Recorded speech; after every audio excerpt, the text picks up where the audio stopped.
Okay, we're going to chapter 6 first. Jakhanda Vaga, 6.1. Ayu Sankara Vosa Jana Sutta. Thus have I heard. At one time the Lord was staying near Vesali in the great wood in the hall of the gable house. Then in the forenoon the Lord, having put on his robe and taken his bowl and outer cloak, entered Vesali for alms food. Having walked in Vesali for alms food and returned after the meal, he addressed the Venerable Ananda. Take a mat, Ananda. I will go to the Chapala shrine for the midday period. Very well, revered sir, the Venerable Ananda replied. And taking a mat, he followed close behind the Lord. Then the Lord approached the Chapala shrine and on reaching it, sat down on a prepared seat. Sitting there, the Lord addressed the Venerable Ananda.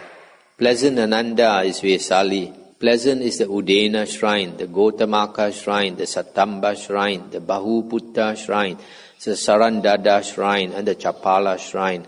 When anyone, Ananda, has developed and cultivated the 4 bases of psychic power, made them the vehicle, made them the basis, established, consolidated, and properly practiced them, he could, if he so wishes, live out the aeon, or what remains of the aeon. Aeon is the world cycle, Pali is Kappa.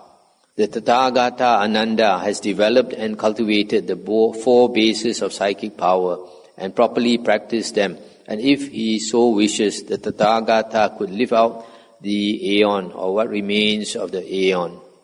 But even though such a broad hint was made by the Lord, such an evident indication, the Venerable Ananda was unable to comprehend it, and he did not entreat the Lord, saying, Revered Sir, let the Lord live out the aeon, let the Sugata live out the aeon, for the welfare of the many, for the happiness of the many, out of compassion for the world, for the good welfare and happiness of devas and men. As his mind was possessed by Mara. You will recall this sutta, this incident, we already read in the Mahaparinibbana Sutta. A second time and a third time the Lord addressed the Venerable Ananda, saying, Pleasant Ananda is Vesali, etc. And the Tathagata could live out the aeon or what remains of the aeon. But a second and a third time the Venerable Ananda was unable to comprehend it, as his mind was possessed by Mara. Then the Lord addressed the Venerable Ananda, Go, Ananda, do now what you think it is time to do. Very well, revered sir, the Venerable Ananda replied. And rising from his seat, he prostrated himself before the Lord. And keeping his right side towards him, he went and sat down at the foot of a certain tree not far away. Then not long after the departure of the Venerable Ananda, Mara the evil one approached the Lord.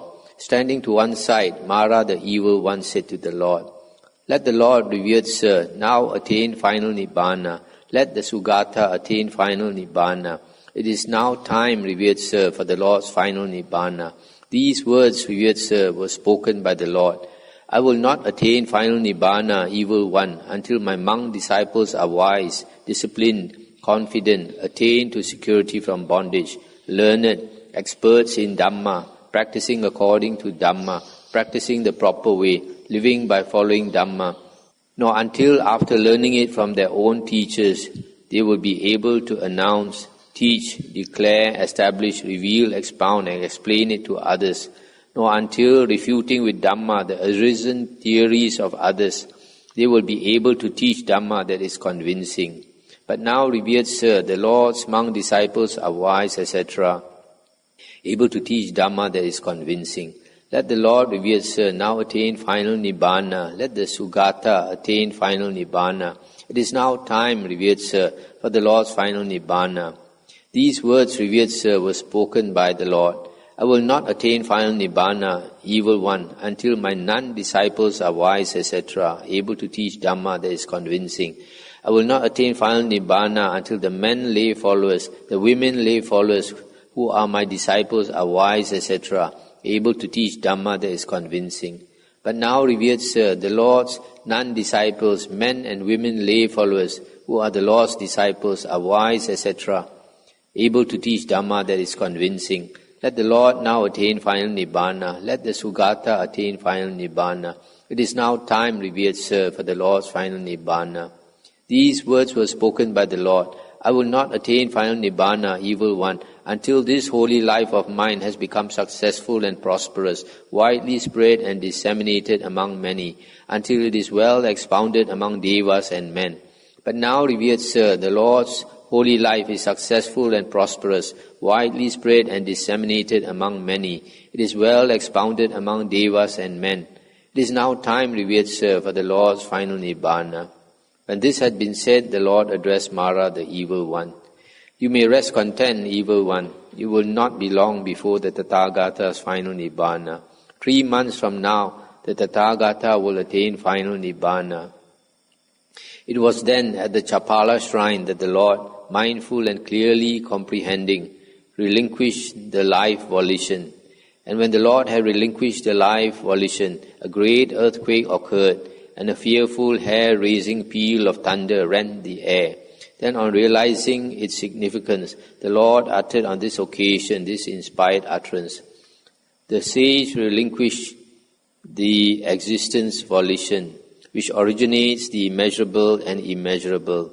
Inwardly happy and composed, he sundered self-existence like a coat of mail. That's the end of the sutta here. So, the Buddha hinted that if he wanted to, he could live for a world cycle. But the later books like the commentary, they find it impossible. How can a human being live for a world cycle? So they change it to, instead of world cycle, they said it's just a life cycle, meaning that during the Buddha's time, lifespans were generally about 100 years. So the Buddha was 80 years old when he passed on. If the Buddha wanted to, could live for another 20 years. So instead of kappa, they changed it to ayu kappa. But in actual fact, the Pali is kappa, world cycle. So here, when the Buddha decided to enter Nibbana, he relinquished the life volition. Ayu Sankara. Sankara means volition. So life volition is basically the will to live. Only when you let go of the will to live, that you will pass on. So the sage relinquished the existence volition, the will to live, which originates the measurable and immeasurable. Measurable is supposed to be the sense sphere and the form sphere, and the immeasurable, the formless. Okay, 6.2, Jatila Sutta. Jatila, matted hair, ascetics. Thus have I heard. At one time the Lord was staying near Savatthi in the eastern park in Megara's mother's mansion. On that occasion the Lord had emerged from seclusion in the evening and was sitting outside the gate. Then King Pasenadi of Kosala approached the Lord, prostrated himself and sat down to one side. At that moment, not far from the Lord, there passed by 7 Jatila ascetics, 7 Nigantas or Jains, 7 naked ascetics, 7 single garment ascetics, and 7 wanderers, all with hairy bodies and long nails, and carrying their requisites in a bundle on a shoulder pole. King Pasenadi of Kosala saw these groups of 7 passing by not far from the Lord. On seeing them, he arose from his seat, arranged his robe over one shoulder, knelt down with his right knee on the ground, and raising his folded hands towards those groups of 7, he announced his name 3 times thus, Revered Sirs, I am King Pasenadi of Kosala. Then soon after the departure of those groups of 7, King Pasenadi of Kosala approached the Lord again, prostrated himself, sat down to one side, and said to the Lord, Revered Sir, could any one of these be among those in the world who are Arahants, or who have entered the path to Arahantship? Stop here for a moment. When this sutta was spoken, this King Pasenadi had just come to have faith in the Buddha and did not know enough Dhamma to tell who is an Arahant, who is not an Arahant. So our ignorance, he paid respect to all those external ascetics. Just like a lot of Chinese who don't really know the Dhamma, When you pass any Taoist temple, any type of statue, out of fear you also pay respect. That's not. A lot of Chinese said that. And then the Buddha said, "Great king, being a layman, enjoying the pleasures of the senses, living at home with the encumbrance of children, making use of sandalwood from Kasi, wearing garlands, scents and unguents, and handling gold and silver," meaning money. It is difficult for you to know whether or not these are arahants, or whether they have entered the path to arahantship. It is by living with a person that his virtue is to be known, great king, and then only after a long time, not after a short period, and only by considering it, not without consideration, and only by one who is wise, not by a fool. Similarly, it is by associating with a people, with a person, that his purity is to be known. It is in adversity that a person's fortitude is to be known. It is by discussion with a person that his wisdom is to be known, great king, and then only after a long time, not after a short period, and only by considering it, not without consideration, and only by one who is wise, not by a fool. Stop here for a moment. So here basically the Buddha says, to know a person really well, to know a person's heart, it takes a long time. A lot of people, they know somebody for a short time and they make conclusions that is not accurate. And not only that, the person who is making judgments, he has to be very sharp-witted, very able to notice, and a very intelligent person. The Buddha said, a fool cannot judge a wise man, but a wise man can judge a fool. And then the king said, "It is wonderful, revered sir. It is marvelous, revered sir. How well this has been said by the Lord. These, revered sir, are my men in disguise, for informers who are returning after spying on the country. First, information is gathered by them, and afterwards I will make them disclose it. Now, revered sir, when they have washed off the dust and mud, are well bathed and perfumed, and have trimmed their hair and beards and dressed themselves in white garments, they will go about given to and provided with the 5 kinds of sensual pleasure." Then on realizing its significance, the Lord uttered on that occasion this inspired utterance: "One should not strive everywhere. One should not be another's man. One should not live depending on another. One should not make a business of Dhamma." Stop it for a moment. So the king, he agreed with the Buddha that it's hard to judge a person. Then he referred to his spies. The king has a lot of spies, informers. They disguise themselves and go and gather information for the king. And after they come back and tell all the secrets to the king, and the king provides them with the 5 kinds of sensual pleasure to enjoy. 6.3 Pachavekana Sutta. Thus have I heard. At one time the Lord was staying near Savatthi in the Jeta wood at Anathapindika's monastery.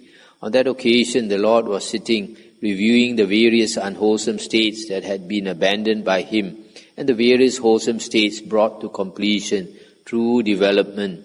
Then on realizing that the various unwholesome states had been abandoned by him, and the various wholesome states had been brought to completion through development, bhavana, the Lord uttered on that occasion this inspired utterance: "What formerly was, later was not. What formerly was not, later was. It was not and will not be, and does not now exist." This is a famous phrase, but different people translate it differently. What formerly was not, that means what's in the former lives was not. Later was. What formerly was, later was not. What formerly was probably is the self. Formerly the Buddha had a self, later he had no more self. And what formerly was not, later was. Probably he didn't have the wisdom before, or enlightenment before, and then later he had. It was not and will not be. There was no self before, and there will be no self and in the future, and even now does not exist. But there are many different ways of interpretation. Different people will interpret differently. 6.4 Patama Jnana-titiya Sutta. Or is it Nana-titiya Sutta? I think Nana-titiya Patama, the first Nana-titiya Sutta. Thus have I heard.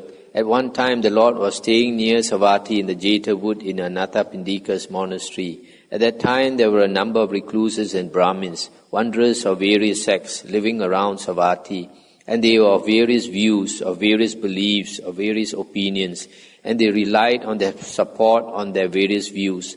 There were some recluses and Brahmins who asserted and held this view. The world is eternal, only this is true, any other view is false. There were some recluses and Brahmins who asserted, the world is not eternal, only this is true, any other view is false. And then, the world is finite, the world is infinite, the life principle and the body are the same, the life principle and the body are different. The Tathagata exists beyond death. The Tathagata does not exist beyond death.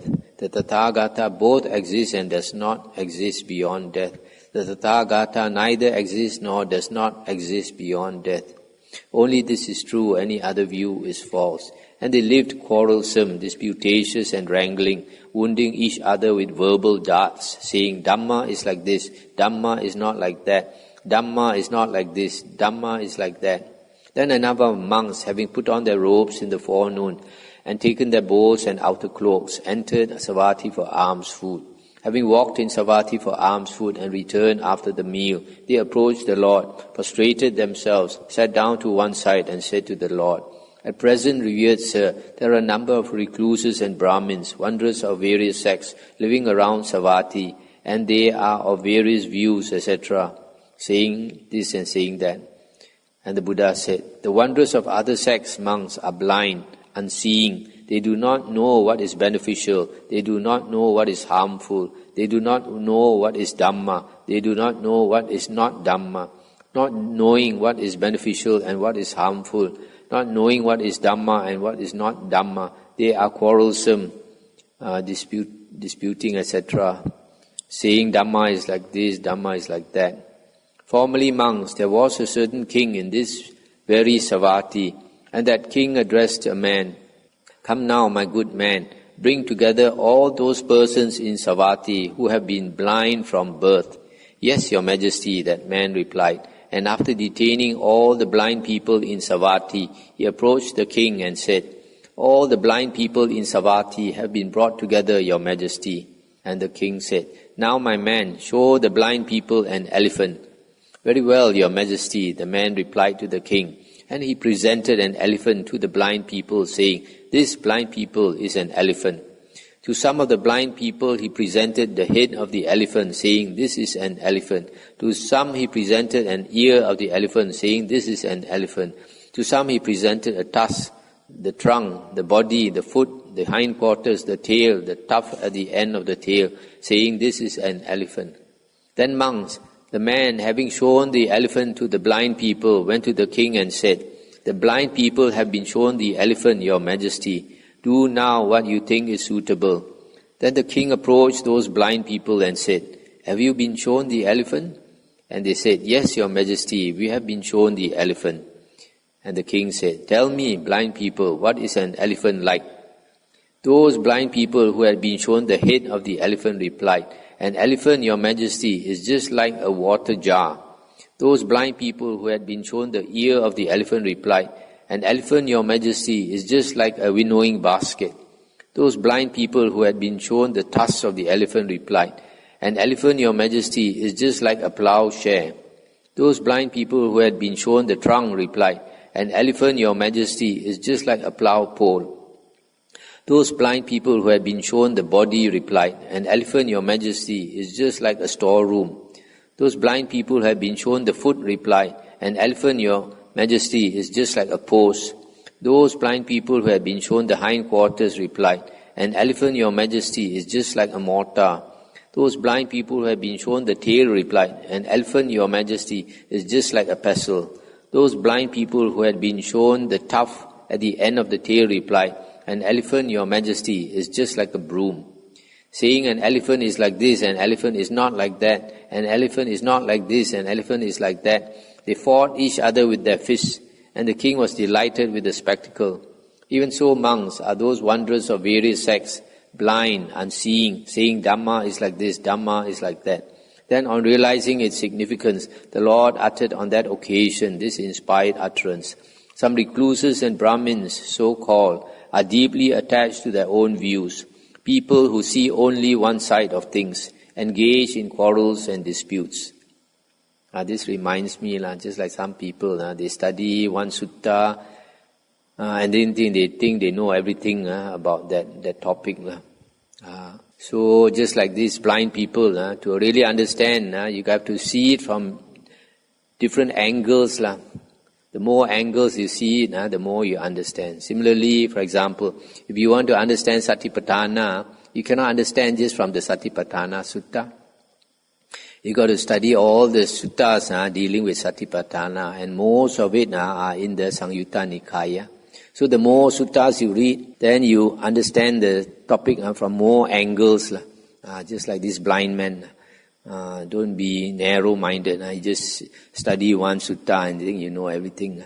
The more suttas, the more important it is. That's why I always encourage people to study the suttas.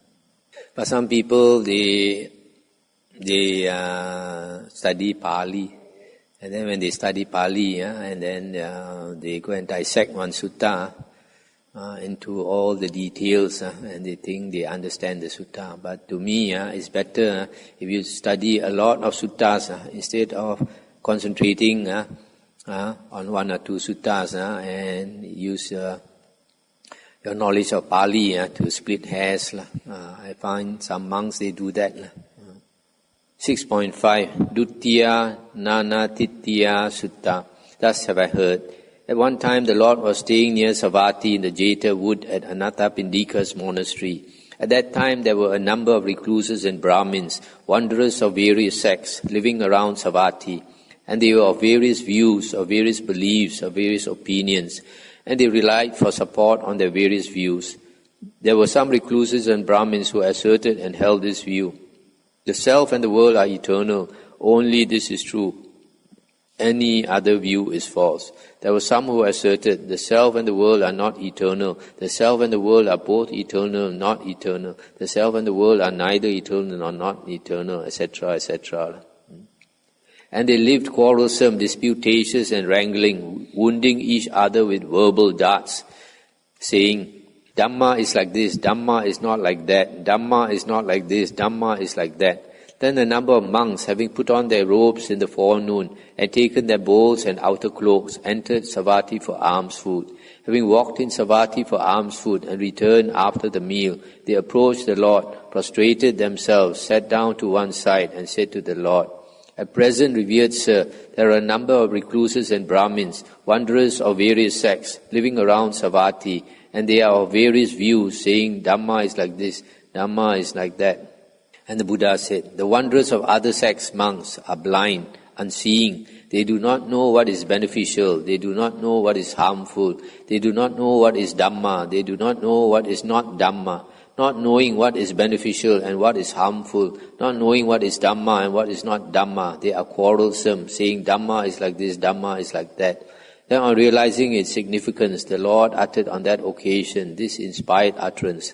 Some recluses and Brahmins, so-called, are deeply attached to their own views. Not finding a firm foothold, they sing in the middle of the stream.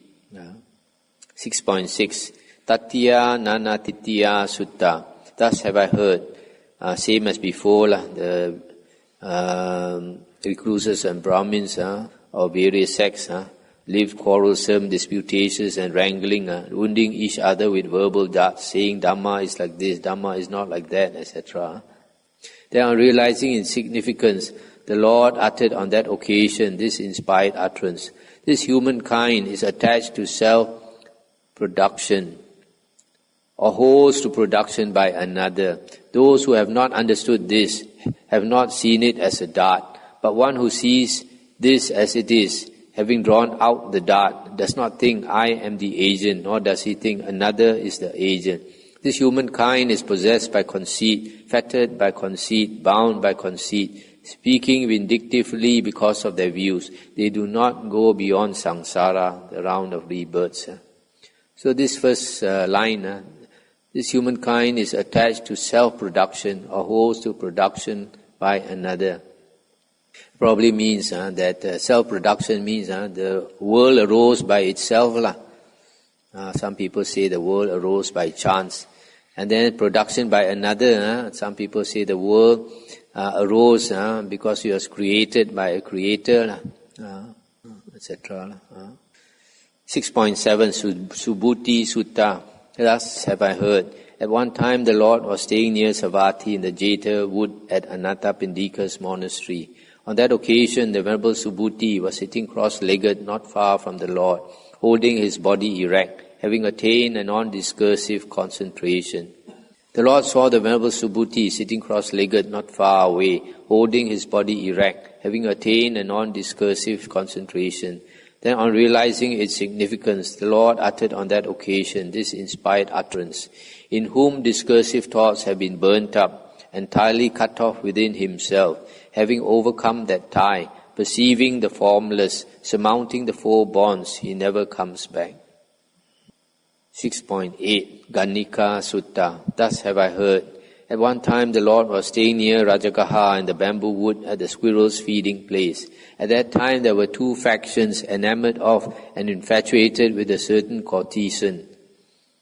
Stop here a moment. This courtesan is like a high-class geisha, high-class prostitute.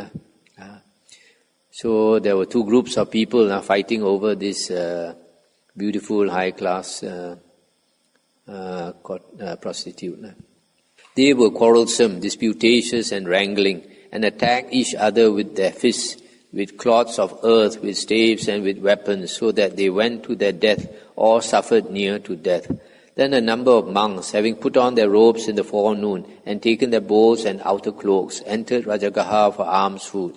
Having walked in Rajagaha for alms food and returned after the meal, they approached the Lord, prostrated themselves, sat down to one side and said to the Lord, "At present, revered Sir, there are two factions enamored of and infatuated with a certain courtesan, etc."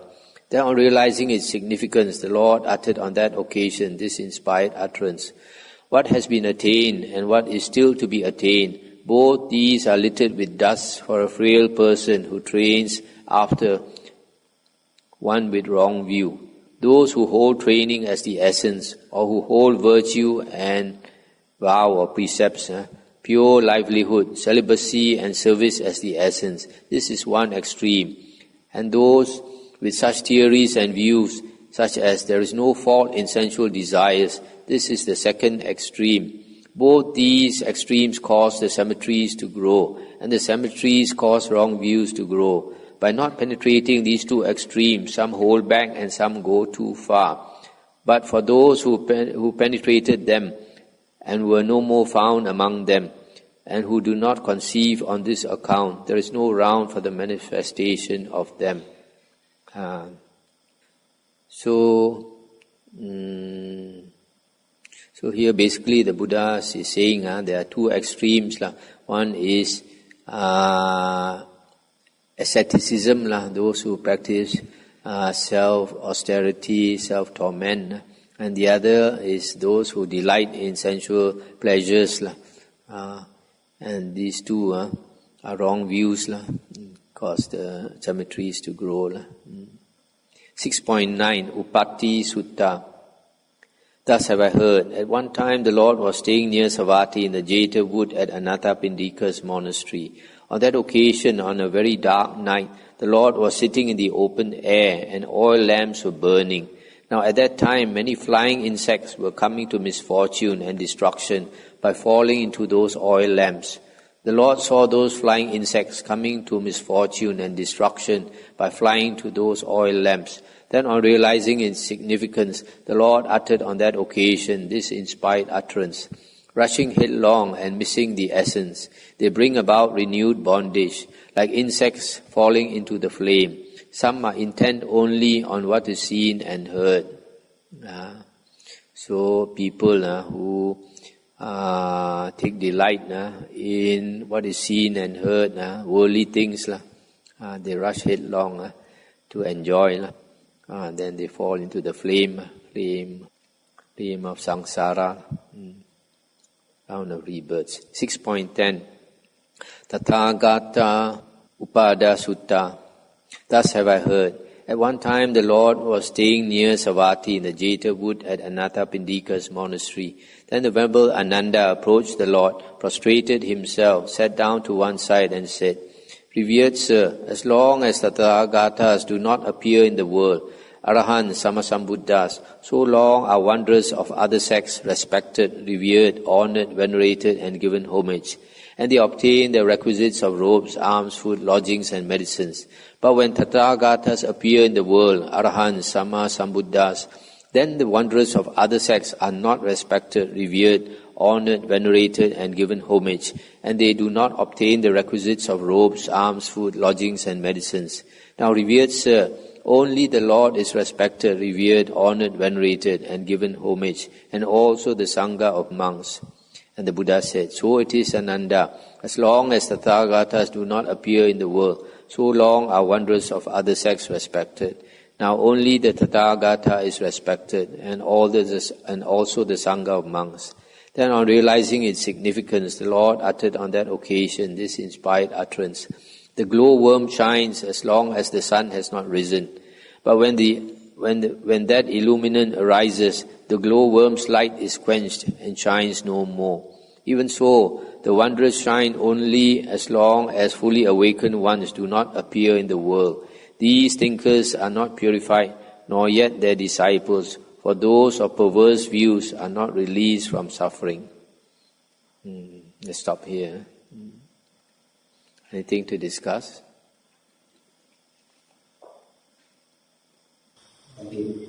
I want to say about Chitta, as mentioned just now. True Chitta was the first person who actually ordained 7 times as a monk, and upon the 7th time that he ordained, he became a monk. And at this point, the rules for monks is that you cannot ordain 7 times as a monk. Where did you read that? I read it from some No, such thing.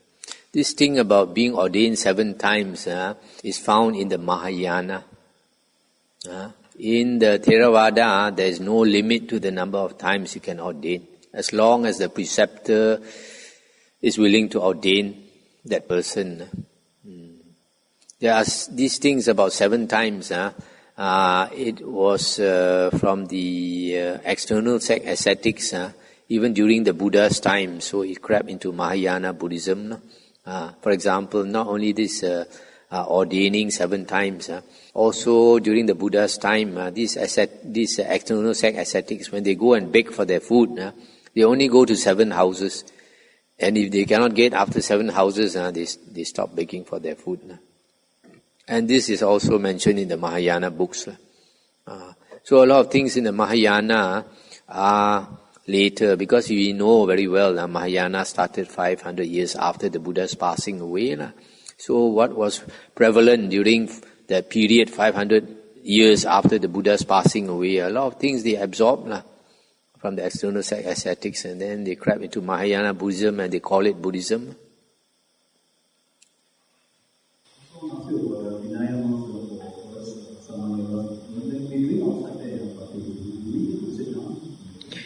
This is a Thai tradition. Thai tradition, when you drink or you eat, is impolite to stand. You either have to sit or you have to squat. But it's not in the Vinaya, just like it's not in the Vinaya that when a woman gives something to a monk, he must put a piece of cloth to receive it. You can receive it directly. But in the Thai tradition, you have to put a piece of cloth to receive it. So when I'm in Thailand, I have to follow, do as the Romans do. When I'm in Malaysia, I do as Malaysians do.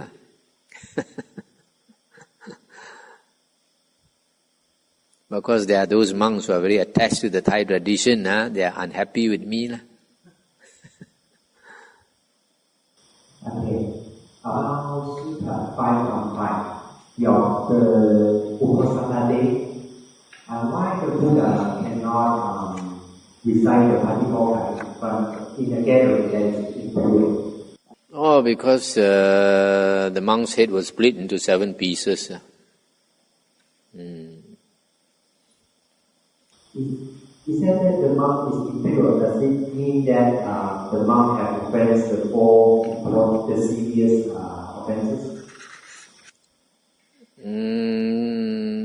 It is not mentioned that basically the monk does not keep the precepts and he has no interest to keep the precepts, and he wears the robe just to be respected and have a place to sleep, have free food, and all this. Not just like some people wear the robe for that purpose. Otherwise, if they live the life of a layman, they have to work very hard. A lot of people who wear the robe, they forget that when you wear the robe and you receive all these offerings, it's like you are using a credit card. You have to pay for it sometime or other. So if you don't practice well and you take all these offerings and all these vows and all that, next time you have to pay. That's why it is mentioned that the Arahants or maybe also the Aryans, not only they deserve the offerings and that they receive. About Sutta 6.7, the last sentence of the verse, surmounting the 4 points. What is the 4 points? What are the 4 points? I can't tell you offhand. I have to check up.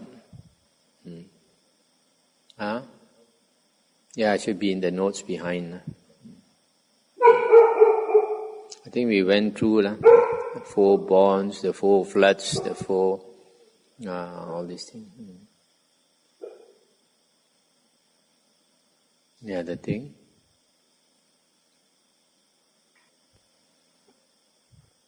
Now we can end here.